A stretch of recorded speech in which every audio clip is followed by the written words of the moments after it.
Shalom Bapak Ibu yang dikasihi dalam Tuhan. Puji Tuhan, kami keluarga mengucapkan selamat Hari Natal 25 Desember di tahun 2023. Saudara, kalau ada sikap, mungkin perkataan atau ada hal-hal yang mungkin pernah menyakiti, kami mohon maaf. Biar kiranya damai Natal senantiasa memenuhi kita semua. Amin. Bapak Ibu, setiap momen Natal memasuki bulan Desember selalu ada perasaan sukacita, ada perasaan haru. Itu bercampur aduk ya Bapak Ibu. Saya, apalagi kami dari daerah yang mayoritas Kristen, dari kecil itu ketika kami masuk bulan Desember, di depan rumah itu sudah dipajang, sudah dihiasi dengan ornamen-ornamen Natal. Dan mulai bau kue di mana-mana. Kita jalan karena dulu kan banyak orang buat kue. Jadi bau-bau kue, ini lagi buat kue dari nanas atau dari apa. Saudara, sudah 30 tahun lebih saya tidak merayakan Natal lagi dengan keluarga. Sampai papa mama dipanggil Tuhan. Ya karena memang Tuhan sudah panggil saya dalam pelayanan, tentunya mengutamakan pelayanan lebih dahulu. Tapi ada sebuah momen yang sangat indah ketika hari Natal itu kami berkumpul bersama. Dalam kebersamaan, dalam kesederhanaan. Memang ada masak-masak ya, ada kacang merah, ada ya ciri khas tertentu ya. Tetapi saudaraku, itu hal-hal yang indah yang terkadang kita membayangkan kapan lagi ya itu balik, sementara papa mama sudah tidak ada. Jadi ketika selama 1 bulan ini saya sering putar lagu Natal. Jadi lagu-lagu Natal yang dulu-dulu maupun yang sekarang, ada momen-momen haru. Nah itu sebabnya Bapak Ibu, ketika momen Natal ini kita masih ada keluarga, masih khususnya anak-anak ya, masih ada orang tua. Ayo datang ucapkan selamat Natal. Kita masih diberi kesempatan untuk berkumpul, dirangkul di papa mamamu, minta maaf kalau ada salah. Biarlah damai Natal yang Tuhan sudah beri ini memenuhi kita semua. Amin. Puji Tuhan. Saudara, setidaknya ya dalam kesibukan kita sepanjang tahun, kalau kita umat Kristiani ya, anak Tuhan, kalau kita bisa upayakan datang lihat orang tuamu. Kalau bisa, kecuali memang situasi kondisi nggak bisa ya. Kalau kita melihat saudara kita dari Muslim, kenapa pada momen Lebaran mereka itu mudik dalam negeri, luar negeri? Untuk apa? Kebersamaan. Kebersamaan itu nggak selalu ada. Jadi kalau Tuhan masih berikan kita waktu, pakai itu, ambil itu, saudaraku. Puji Tuhan. Nah pagi hari ini saya ingin memberikan tema Natal, Allah masih bekerja. Tuhan masih bekerja dari Lukas 1 ayat 37 dan ayat 38. Mari kita baca bersama-sama. Lukas 1 ayat 37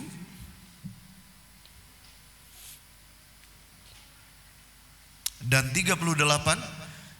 1, 2, 3. Sebab bagi Allah tidak ada yang mustahil. Kata Maria, sesungguhnya aku ini adalah hamba Tuhan. Jadilah padaku menurut perkataanmu itu. Lalu malaikat itu meninggalkan dia.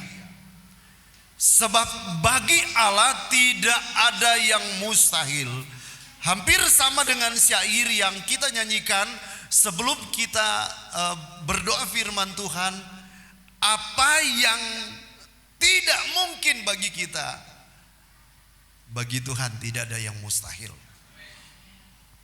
Percakapan ini, pernyataan dari malaikat Gabriel ini datang karena sebelumnya ada percakapan malaikat Gabriel dengan Maria. Nah, ayat-ayat sebelumnya malaikat ini turun datang dan memberi salam kepada Maria. Salam bagimu, hai engkau yang dikaruniai Tuhan. Maria berpikir dalam hati, ada apa ini? Kemudian malaikat berkata, jangan takut, sebab engkau akan mengandung dan akan melahirkan, dan seterusnya ayat itu ya. Saudara, Maria tambah berpikir lagi, mana mungkin? Saya belum berkeluarga, saya belum bersuami, mana mungkin saya bisa hamil? Kemudian malaikat Gabriel berkata lagi, sanak saudaramu yang sudah tua itu juga Elisabet, dia sudah mengandung 6 bulan. Dan kemudian terus ayat ini, dan Tuhan berkata dari firman-Nya, sebab bagi Allah tidak ada yang mustahil. Maria mungkin bertanya-tanya lagi, mana mungkin? Ketika dia mendengar saudaranya Elisabet yang sudah lanjut umur dikatakan sedang hamil 6 bulan, dia tambah berpikir juga mungkin, mana mungkin, mana mungkin. Kemudian datanglah penegasan dari firman ini, sebab bagi Allah tidak ada yang mustahil. Area yang mustahil ini itu areanya Tuhan. Tuhan terlalu sanggup. Nah, Allah masih bekerja sampai hari ini. Kita akan melihat dasar dari firman Tuhan. Dari konteks perayaan Natal, Tuhan masih bekerja sampai hari ini, dan Dia bekerja, bagi Dia tidak ada yang mustahil. Kita lihat dari yang pertama, dasar dari firman Tuhan, kalimat Allah masih bekerja karena Dia Tuhan Immanuel. Matius 1 ayat yang ke-23, sesungguhnya anak darah itu akan mengandung dan melahirkan seorang anak laki-laki, dan mereka akan menamakan dia Immanuel, yang berarti Allah menyertai kita. Yesus lahir, dia disebut Immanuel. Tuhan masih bekerja sampai hari ini sebab Dia telah berjanji dalam firman-Nya, Dia Tuhan Immanuel. Dia bukan bayi yang lemah, yang gak berdaya, tetapi Dia Immanuel, artinya Dia menyertai kita sampai kesudahan zaman.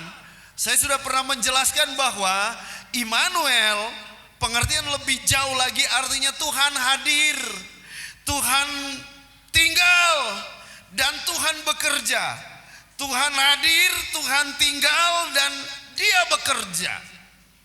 Kalau seseorang tamu datang di kita, dia datang, dia hadir seperti pengkhotbah kemarin. Dia datang, dia hadir.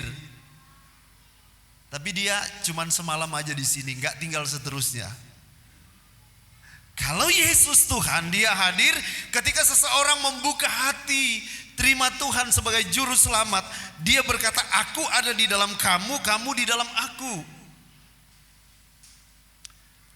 Jadi ketika kita menyatu seperti dalam perjamuan Tuhan, kita menyatu di dalam Dia, Dia di dalam kita. Dia Immanuel. Dia hadir, Dia bekerja, Dia tinggal, dan Dia bekerja. Haleluya. Jadi apapun situasi kondisi besok, bulan depan, atau tahun depan, selama kita ada di dalam Tuhan, Dia akan menyertai kita terus. Katakan amin. Sampai kesudahan zaman. Dia terus bekerja sebab dia telah berjanji, aku akan menyertai. Dalam Mazmur 23, Tuhan adalah gembalaku dan seterusnya. Ia menuntunku di jalan yang benar. Ia menuntunku di jalan yang benar. Jadi orang yang mau hidup disertai Tuhan siap dituntun. Nah, kalau dalam Mazmur 23 ini ada kalimat, sekalipun aku berjalan dalam lembah kekelaman, aku tidak takut bahaya, sebab engkau besertaku, gadamu dan tongkatmu, itulah yang menghibur aku. Jadi penyertaan Tuhan bukan berarti kita seperti melewati jalan tol aja, semuanya happy, semuanya lancar. Kalau saya melihat Tuhan berkata kepada Abraham, aku akan menyertai engkau. Tuhan berkata kepada Yusuf, aku akan menyertai engkau. Tuhan berkata kepada Daud, aku akan menyertai engkau. Apakah Abraham tidak pernah mengalami susah? Pernah, Bapak Ibu. Apakah Ishak nggak pernah mengalami masa-masa kering? Pernah. Apakah Yusuf dia langsung duduk menjadi perdana menteri yang dihormati? Tidak, saudaraku. Dia tahu mengalami apa itu susah. Dia tahu mengalami apa itu ditolak oleh saudara-saudara. Dijual, dimasukkan dalam penjara, dimasukkan dalam sumur, dimasukkan dalam penjara. Kalau dia mau komplain, Tuhan katanya Tuhan menyertai aku. Kok kenapa aku di penjara, Tuhan? Kenapa aku sudah buat baik-baik, kenapa aku dihianati? Ketika dia bekerja di rumah Potifar, dia sudah kerja baik-baik sehingga keluarga ini diberkati Tuhan. Dia difitnah, kemudian dia dimasukkan dalam penjara. Saudara, dia bisa berkata, Tuhan, di mana penyertaanmu? Di mana engkau hadir pada saat aku sulit, pada saat aku kekurangan, pada saat saya ditinggalkan? Saudara, terkadang Tuhan mengizinkan kita melewati padang gurun. Halo? Karena Tuhan sedang melatih kita untuk menjadi anak Tuhan yang memiliki mental lebih daripada pemenang. Amin. Saudara, kalau kita jadi anak Tuhan, gampang tersinggung, gampang merajuk, gampang mundur. Bagaimana kita menjadi memiliki mental seperti Raja Wali yang bisa terbang tinggi? Saudaraku, Tuhan berkata, aku menyertai engkau sampai kesudahan zaman. Gak perlu takut, puji Tuhan. Gak perlu khawatir. Paulus berkata, aku tahu apa itu kekurangan. Aku tahu apa itu kelimpahan. Segala perkara dapat kutanggung di dalam Dia yang memberikan kekuatan bagiku. Kadang-kadang Tuhan mengizinkan kita melewati saat-saat kurang. Kalau kadang-kadang mungkin seseorang ada di zona nyaman terus, sampai mungkin sudah kurang menghargai berkat Tuhan. Tapi ketika Tuhan izinkan kita sedang melewati lembah kekelaman, dan pada saat ada berkat Tuhan yang kita bisa nikmati, aduh, terima kasih Tuhan.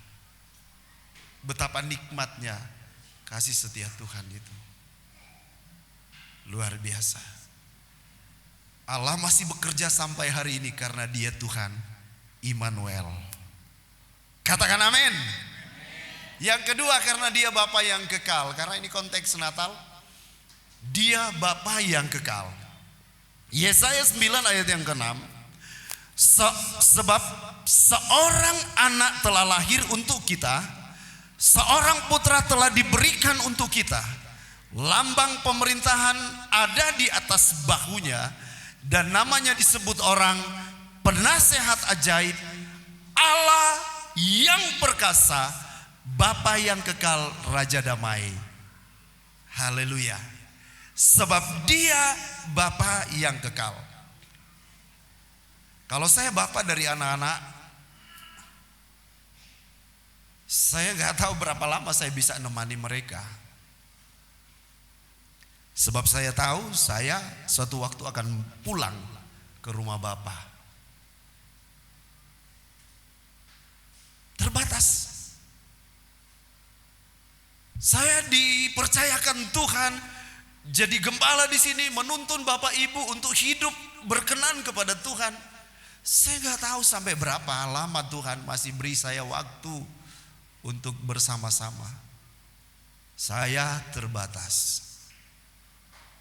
Tapi Bapa kita, Dia Bapa yang kekal. Amin. Dia tidak terbatas. Dia tidak dibatasi dengan ruang dan waktu. Dia omnipresent, Dia maha hadir, Dia ada di sana, Dia ada di sini, dan Dia ada di masa depan kita. Amin. Puji Tuhan. Karena Dia Bapa yang kekal. Haleluya. Itu sebabnya ada seorang hamba Tuhan yang berkata, saya ingin bekal buat anak-anak bukan dalam hal materi. Dia punya ilmu dan punya iman. Kalau dia punya iman, dimanapun dia bisa hidup. Kalau cuma materi dan kita tidak bisa mengelolanya, walaupun 3-40 tahun kita tabung, dalam 1-2 tahun itu bisa lenyap. Sebab materi itu nggak ada yang kekal. Kita lihat dari sejarah nggak ada yang abadi. Makanya Bapak Ibu, turunkanlah nilai-nilai iman yang kuat bagi anak-anakmu. Kadang-kadang mungkin kita terlalu banyak tidak ada keseimbangan ya. Kita pengen dia pintar. Tapi dalam hal rohani kita kurang. Di gereja kita 1 minggu cuman berapa kali ketemu. Tapi tanggung jawab Bapak Ibu, di rumahmu engkau adalah imam. Ajarkanlah mereka untuk takut akan Tuhan. Ajarkanlah mereka jalan-jalan Tuhan. Sebab kalau kita punya iman dan kita percaya dalam penyertaan Tuhan, mau dimanapun. Kami dididik dari kecil sama orang tua yang disiplin Bapak Ibu. Saya ingat saya mulai dari kelas 2 SD aja sudah mulai cuci baju sendiri. Baju seragam sekolah cuci. Papa mama sibuk cuci sendiri. Kalau kita main-main, pulang sekolah main-main sampai sore. Kalau pulang gak boleh tangan hampa. Namanya di desa kami punya ternak babi ya. Harus pulang kalau gak bawa kayu bakar, harus bawa makanan ternak. Kalau tidak dimarahin. Saya percaya setelah saya renungkan, saya besar, itu bukan orang tua kejam. Tapi saya berpikir mereka sedang mendidik kami. Dan apa yang mereka pesan, kalian kalau bertamu dimanapun, mau bertamu ke rumah keluarga atau ke siapapun, di situ kamu jangan bahasa Indonesianya, jangan sok-sok apa ya bahasanya itu ya. Jadi kalau kamu bertamu di suatu tempat, kamu harus bantu. Mau nyapu kek, mau apa kek. Itu dari kami masih kecil. Supaya tuan rumah senang. Jangan kayak setel bos gitu loh. Diam, walaupun itu di rumah keluarga kita gak apa-apa.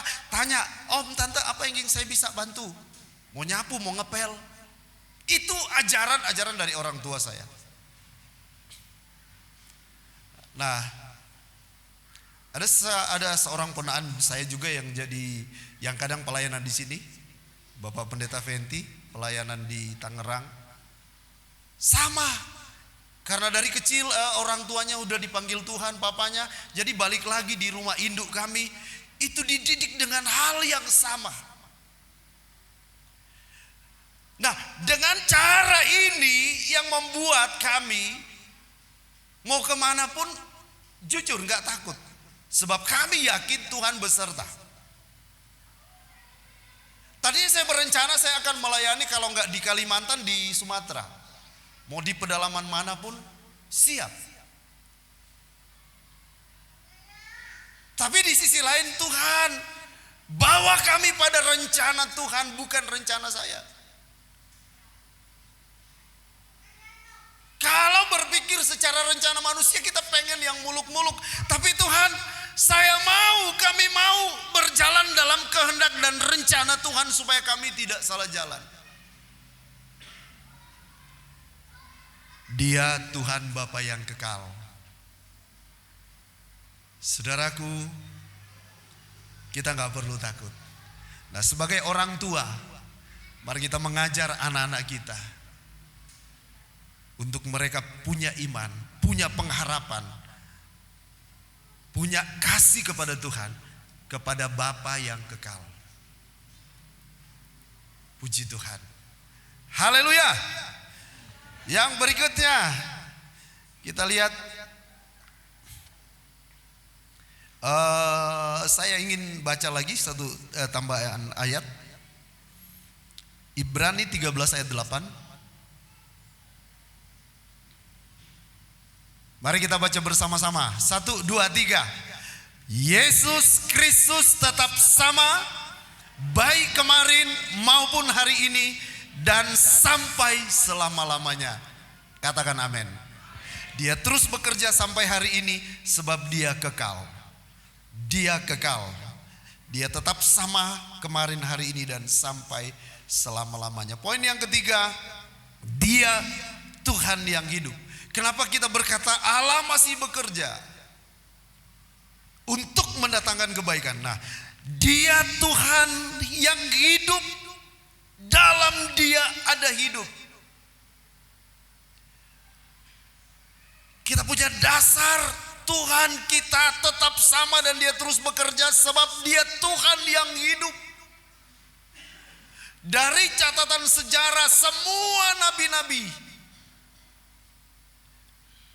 meninggal, tapi Tuhan kita hidup. Di kitab Korintus berkata, jika Tuhan kita tidak hidup, sia-sia kita percaya. Tetapi kemudian diberikan penegasan yang benar, dia sudah bangkit dan dia hidup. Makanya ada pengharapan. Amin. Makanya banyak lagu yang menuliskan pengharapan. Karena Tuhan kita hidup.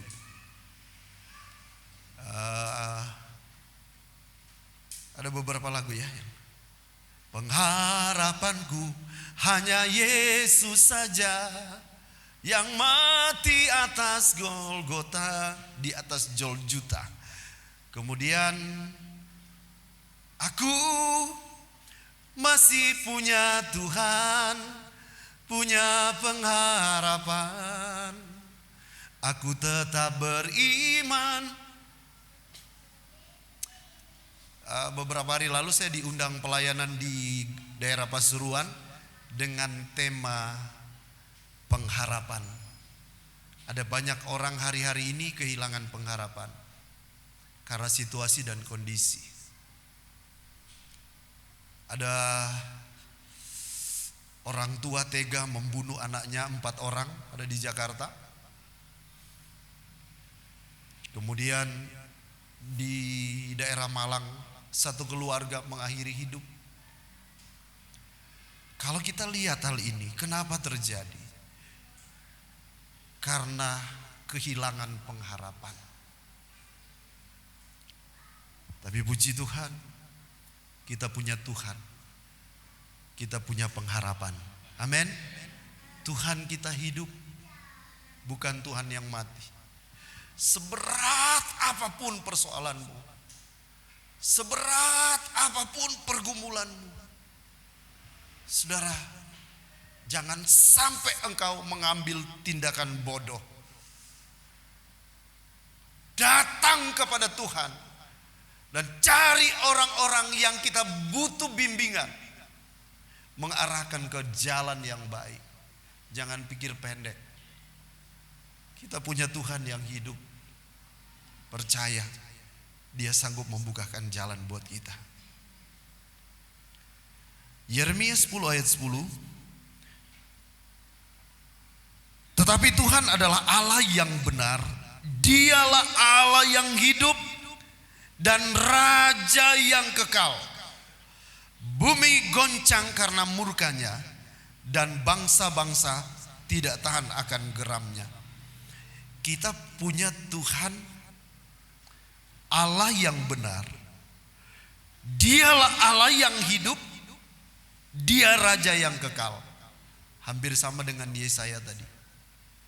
Dia Bapa yang kekal, Allah yang perkasa, Raja damai.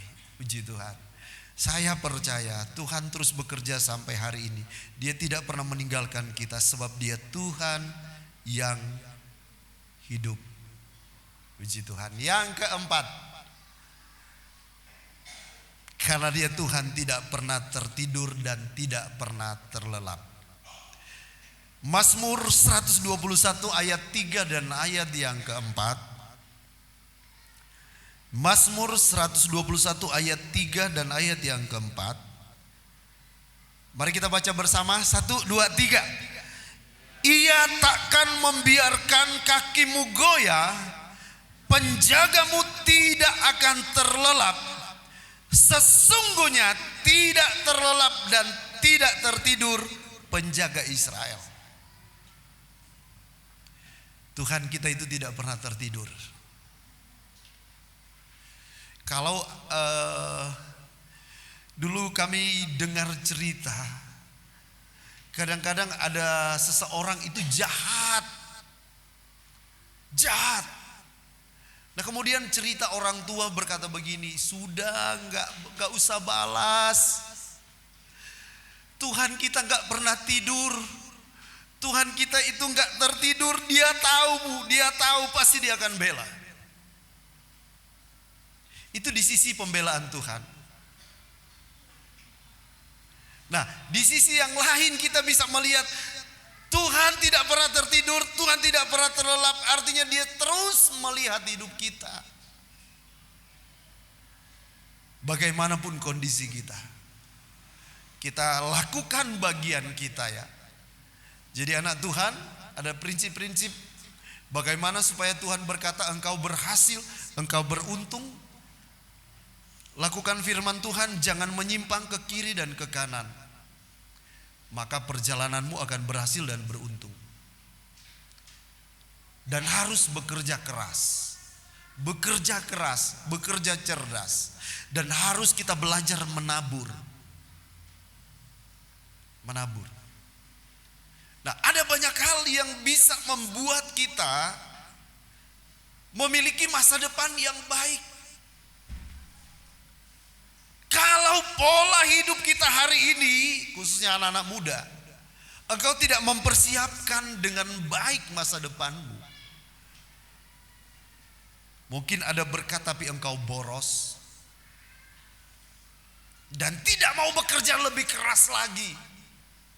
Lebih banyak pola hidup konsumtif, hedonis. Dan sekarang ada banyak orang pamer-pamer di medsos. Hal-hal yang baik sih nggak masalah. Tapi terkadang ada yang kita lihat istilahnya sultan-sultan. Belum lama dipamer di medsos, kemudian tiba-tiba ditelusuri,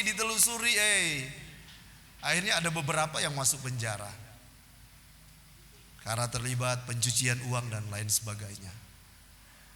Nah, Saya bukan peramal, tapi kita bisa melihat masa depan seseorang akan cerah atau tidak dari ketika hari-hari ini. Apa yang kita nikmati hari ini karena apa? Ada tuayan kita. Kalau mungkin engkau sukses hari ini karena engkau sudah bekerja dari sekian waktu yang lalu. Kita bukan simsalabim, seperti semudah membalikkan tangan.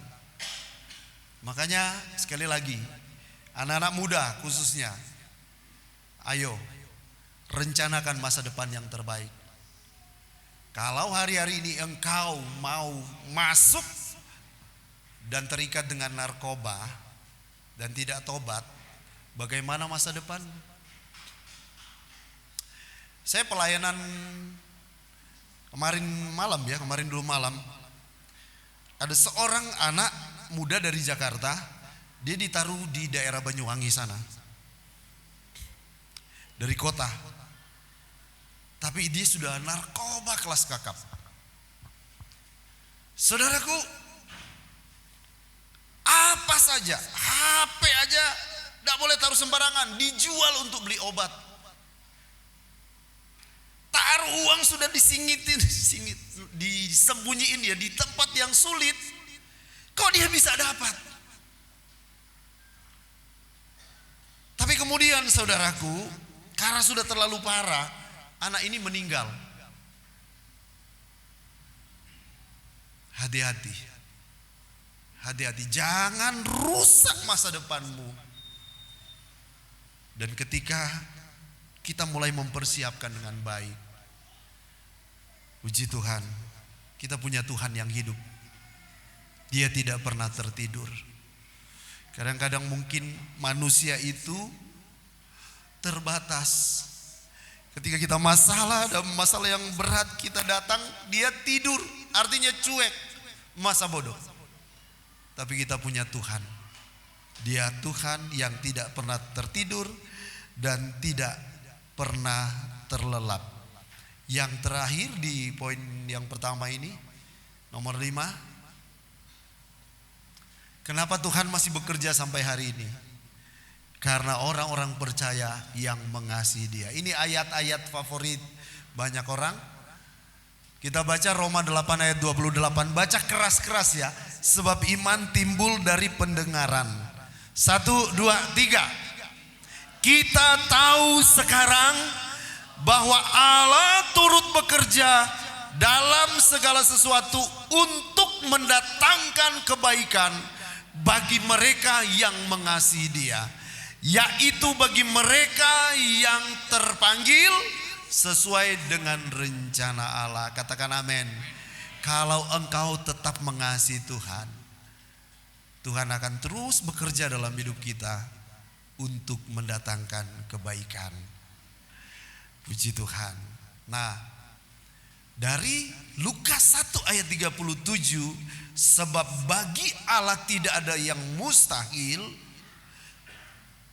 Kalau kita bertanya, apakah mujizatnya masih ada?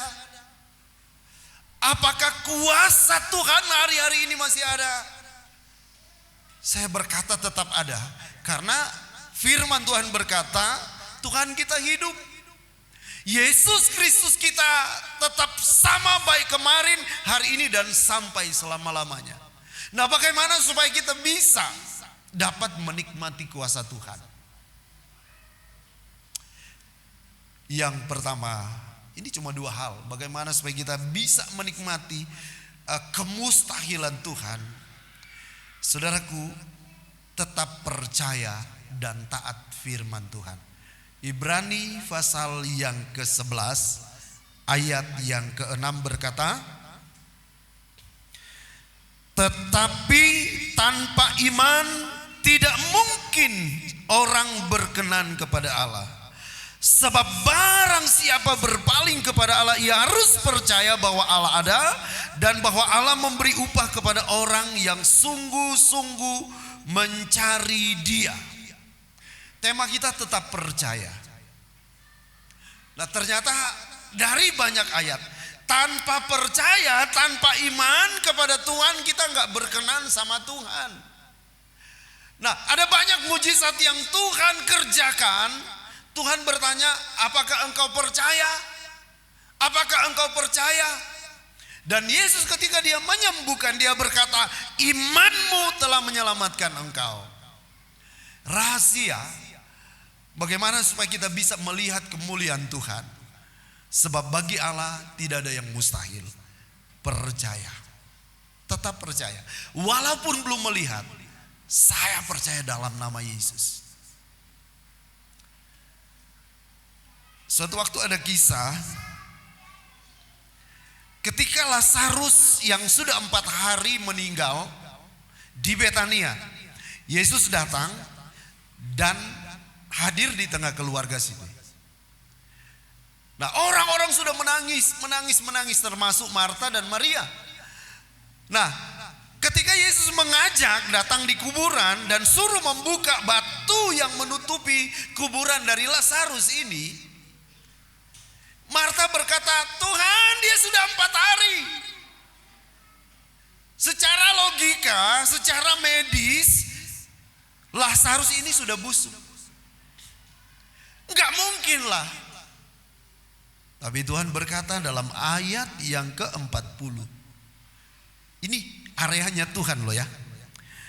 Yohanes 11 ayat yang ke-40. Jawab Yesus, bukankah sudah kukatakan kepadamu, jikalau engkau percaya, engkau akan melihat kemuliaan Allah. Dalam cerita ini Lazarus dibangkitkan. Sebab bagi Allah tidak ada yang mustahil. Amin. Ada banyak mujizat-mujizat. Dan saya percaya sampai hari ini, mujizat yang terbesar memang yang kita sudah alami adalah ketika kita diselamatkan. Apa artinya kita sehat secara fisik? Apa artinya ketika kita dibuka jalan tapi kita enggak selamat? Nomor 1, mujizat yang Tuhan kerjakan bagi kita ketika kita diselamatkan, ketika kita diubahkan, ketika kita menjadi ciptaan baru.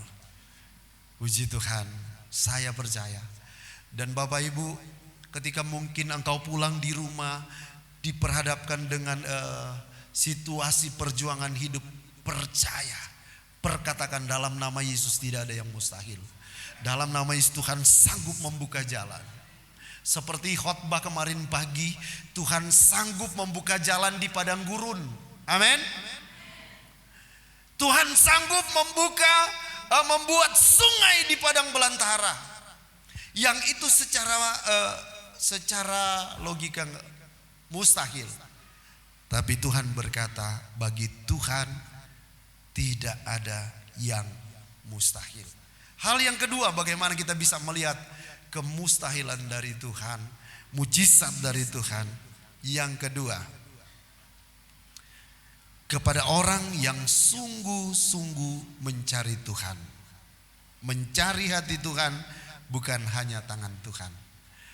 Jadi Tuhan bisa bekerja dengan iman kita. Ketika kita percaya, ketika aku percaya, mujizat itu nyata.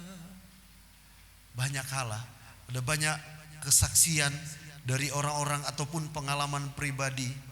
Ketika kita mulai perkatakan, saya percaya Tuhan. Istri saya kalau berdoa dia berkata, saya percaya, saya percaya. Oh, puji Tuhan. Haleluya, perkatakan. Nah, yang kedua bagaimana? Ini yang terakhir loh ya. Puji Tuhan. Yang terakhir, ini yang kedua, ketika kita cari Tuhan sungguh-sungguh. Ibrani 11 ayat yang ke-6. Yang mencari. Nah, sebab barang siapa berpaling kepada Allah, ia harus percaya bahwa Allah ada dan bahwa Allah memberi upah kepada orang yang sungguh-sungguh mencari Dia. Ada banyak motivasi orang dalam mencari Tuhan. Ada banyak orang cuman mau cari Tuhan, cari tangan Tuhan, cari mujizat Tuhan, cari berkat Tuhan, cari kesembuhan. Itu baik. Tapi nomor satu, kita cari hati Tuhan. Datang pada Tuhan dengan sungguh-sungguh. Maka saya percaya, maka semuanya itu akan ditambahkan kepadamu. Amin. Tuhan berkata, carilah kerajaan Allah dan kebenarannya, maka semuanya itu akan ditambahkan kepadamu. Cari Tuhan sungguh-sungguh, seperti simpelnya kalau kita datang di gereja karena Tuhan, saya mengasihi Tuhan, saya mau mengucap syukur pada Tuhan, saya mau memuji menyembah Tuhan. Sungguh-sungguh, saya rindu jemaat Logos. Selama ini puji-pujian, mantap. Terus pertahankan, lebih sungguh-sungguh lagi. Amin. Minggu yang lalu ada pendeta yang dosen itu, Pendeta Ivan berkata, saya senang ibadah di Logos. Dia bilang musiknya bagus. Itu cerita ke saya di mobil. Suasananya enak. Terasa kok kalau sungguh-sungguh. Pendeta kemarin juga itu ngomong ke saya. Hal yang sama. Saya suka, saya menikmati suasana. Sungguh-sungguh Bapak Ibu. Kita datang di gereja. Oke lah, gak usah terlalu AU yang urusan di rumah, apa dan yang lain. Coba ketika kita mulai memuji menyembah, gak usah izin, gak usah malu, kita mau angkat tangan. Kita ketika worship, lagi menyembah, kita sembah Tuhan. Kita sungguh-sungguh sampai hati kita connect. Sungguh-sungguh, makanya ada orang yang begitu menyembah sungguh-sungguh gak terasa, air matanya udah netes. Ketika kita mulai memuji Tuhan, kita mulai oke, kita nggak harus terikat dengan nanti ini dilihat nanti di ketok sok rohani, enggak.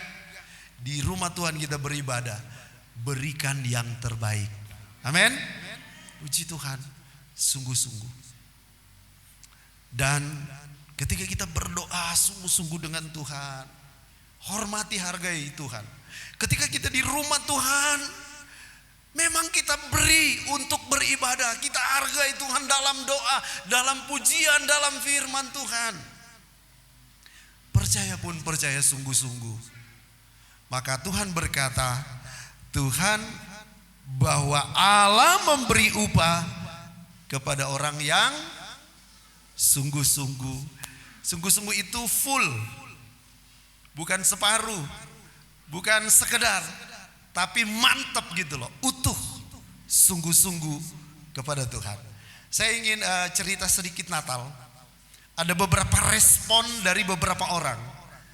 Ada orang yang menikmati Natal, ada orang yang gak menikmati Natal. Nah, yang pertama, ketika ada berita Natal, ada raja di atas segala raja akan lahir. Respon daripada Raja Herodes, dia menjadi marah, dia merasa tersaingi, dan dia ingin membunuh Yesus. Dia menutup hatinya dan dia tidak menikmati juru selamat. Ada respon dari para imam dan ahli Taurat ketika mereka orang Majus datang bertanya dan mereka berkata, iya memang di Bethlehem akan lahir seorang raja damai yang akan menebus dosa manusia. Tapi mereka itu juga cuek. Masa bodoh. Demikian juga dengan para pemilik penginapan. Ketika Maria dan Yusuf sampai di Bethlehem, mereka cari penginapan, sudah penuh. Sudah penuh. Ini gambaran dengan apa saudaraku? Ketika Yesus mau lahir dalam hidup kita tertutup, hati kita tertutup, sudah penuh. Mungkin penuh dengan kebencian, kepahitan, kesibukan. Sehingga gak ada tempat untuk Yesus lahir.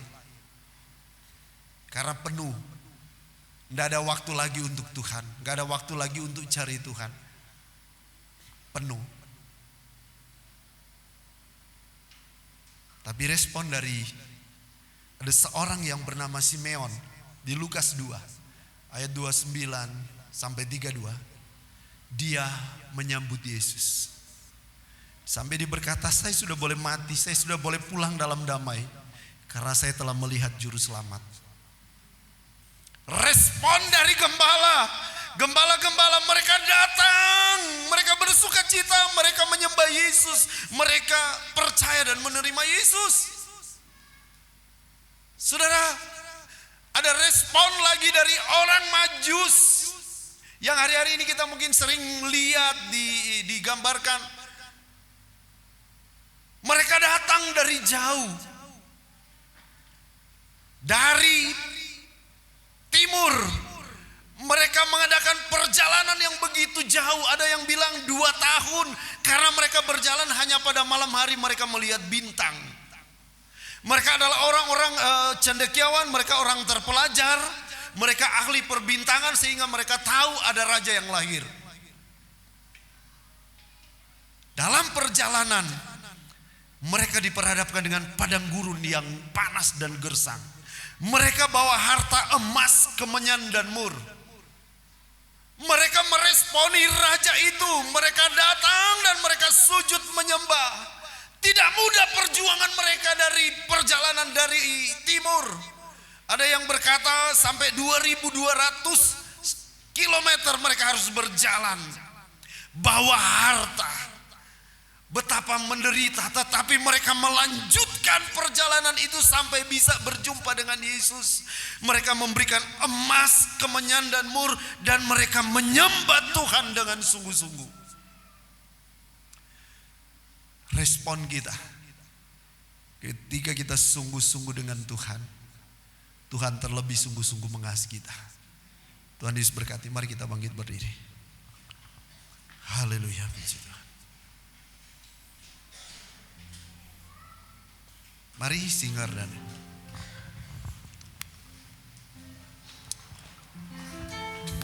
terima kasih Tuhan. Engkau tetap bekerja karena Engkau Tuhan Immanuel, Tuhan yang hidup, Tuhan yang kekal, Tuhan yang tidak pernah tertidur ataupun terlelap. Tuhan yang terus-terus bekerja untuk mendatangkan kebaikan. Ketika kami sungguh-sungguh percaya, kami akan melihat kemuliaan Allah.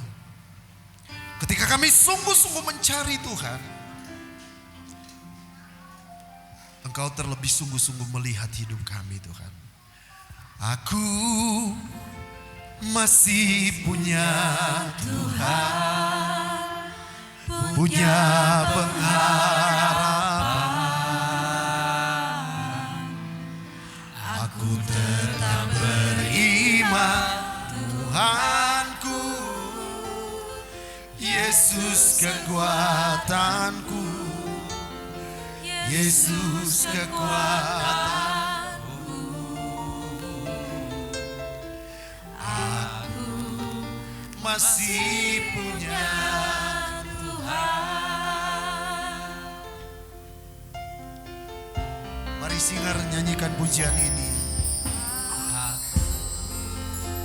Masih punya Tuhan, punya pengharapan. Aku tetap beriman, Tuhanku, Yesus kekuatanku, Yesus kekuatanku. Aku masih punya Tuhan.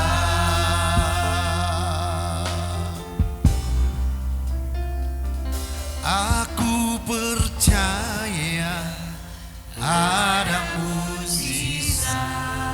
Amin Yesus. Aku percaya Tuhanku dahsyat, perbuatan ajaib telah dikerjakannya.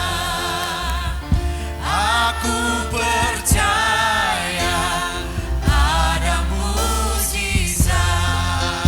Oh, aku percaya ada mujizat.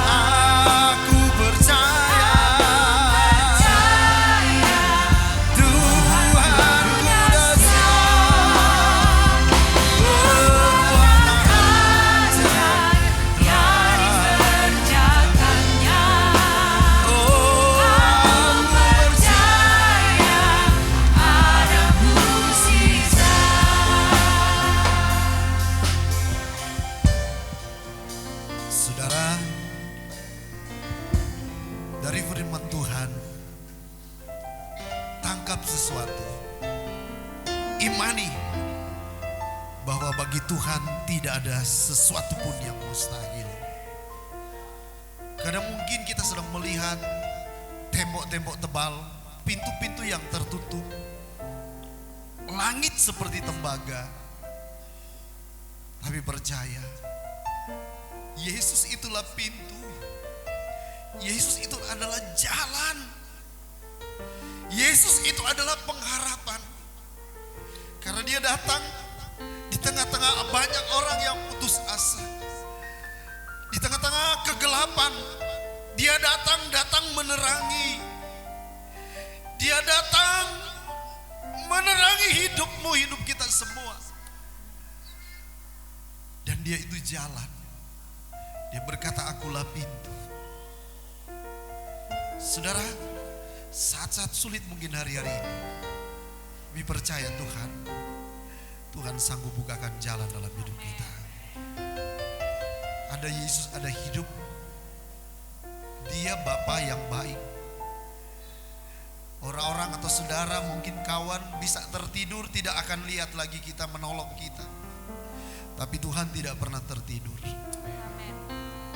Dia memperhatikan hidupmu. Bapak Ibu boleh angkat tangan kita kepada Tuhan.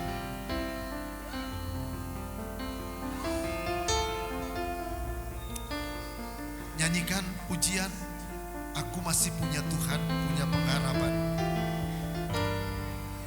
Dengan sungguh-sungguh, haleluya. Aku masih punya Tuhan, oh, punya pengharapan. Aku tetap beriman, Tuhanku, Yesus kekuatanku, Yesus kekuatanku. Aku masih punya Tuhan. Katakan, aku masih punya Tuhan. Aku masih punya Tuhan, punya pengharapan. Aku tetap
dalam nama Yesus. Percaya, dalam nama Yesus kami percaya. Kami terima mujizat Tuhan. Mujizat dalam kesehatan kami oleh bilur-bilur Yesus. Ada pemulihan. Mujizat dalam pekerjaan dan ekonomi kami dalam nama Yesus. Kami percaya dalam nama Yesus. Tuhan kami hidup, Tuhan membukakan jalan. Mujizat dan dalam masa depan. Kalau hari-hari ini mungkin kami Tuhan seolah-olah gak ada masa depan. Tapi kami percaya kami punya Tuhan yang hidup. Tidak ada yang mustahil bagi Tuhan.